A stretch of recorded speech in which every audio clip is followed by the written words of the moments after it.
L'édito éco. Bonjour Eric. Bonjour à tous les deux, j'espère que vous êtes en forme. Oui. Ça va. De notre côté, on essaie. En tout Ça cas. a l'air. Oui, alors Eric, parlons de la fraude au chèque en France qui ne cesse de prendre de l'ampleur. Et c'est un phénomène qui est de plus en plus préoccupant.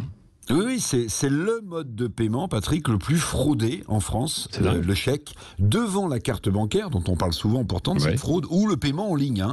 C'est un vrai phénomène, cette fraude au chèque, alors que pourtant, vous le savez, le chèque est de moins en moins utilisé pour régler des achats.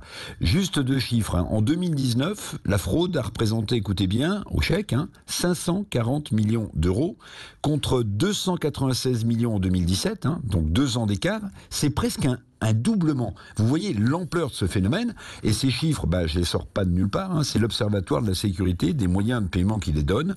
Alors pour traquer la fraude, le Crédit Agricole par exemple, qui traite 30% quand même des chèques en France, et les autres banques, on recourt tout simplement, mais ça leur coûte de l'argent, à l'intelligence artificielle pour traquer les chèques fraudés. Et quelles sont les techniques alors du coup en matière de fraude avec des chèques ?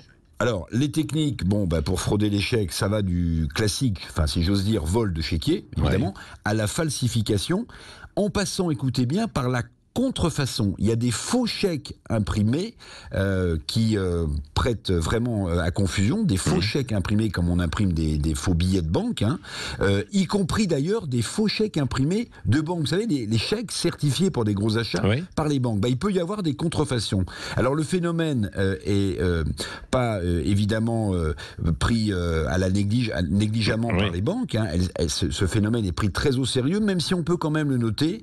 Les banques ont délaissé trop longtemps la sécurité des chèques au profit du paiement par carte bleue ou du paiement en ligne qui explosait. Donc elles veulent davantage être vigilantes. Est-ce qu'il y a des conseils de base à suivre pour ceux qui... Oui, il y a des conseils, Patrick. Alors, par exemple, les experts disent qu'il faut écrire à l'encre noire qui serait plus difficile à effacer. Ne laisser aucun espace, évidemment, devant les sommes, en chiffres, en lettres et devant le nom du bénéficiaire. Ça, c'est des trucs classiques. Certains, d'ailleurs, placent un bout d'adhésif maintenant transparent pour éviter que la somme ne soit grattée sur le chèque. On peut se le dire aussi du côté des banques. De toute façon, le chèque est appelé, vous le savez, à disparaître. Il y en avait plusieurs dizaines de millions de chèques émis en France il y a une dizaine d'années. Aujourd'hui, on est à moins d'1,5 million par an. La France est sans doute d'ailleurs, c'est une curiosité, le dernier pays à utiliser encore le fameux chèque.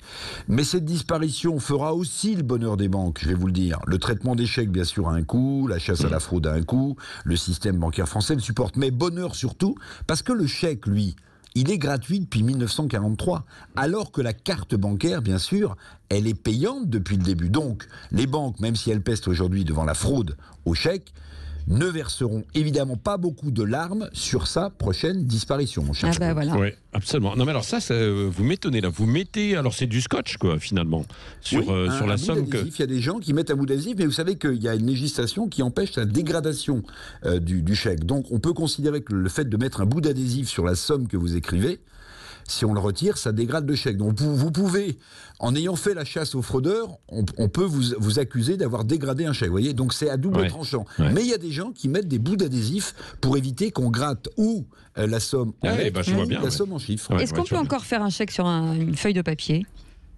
C'était le cas il y a une reconnaissance de dette, les assignats. C'est ça. C'est reconnaissance. Je pense, on peut sur un. Mais Cécile, elle vit encore dans un autre siècle. Vous savez, elle vit dans un autre siècle. Non, je ne suis pas dans un autre. Elle est au 18e. J'ai juste des idées avec votre nom. Mais les chèques vont disparaître, Cécile. C'est inévitable. Il faut vite que j'en fasse. Alors, ok, merci beaucoup. Il y a des petites cartes bancaires, vous savez, en plastique. Oui, c'est ça. Oui. Bon, merci Eric Revel.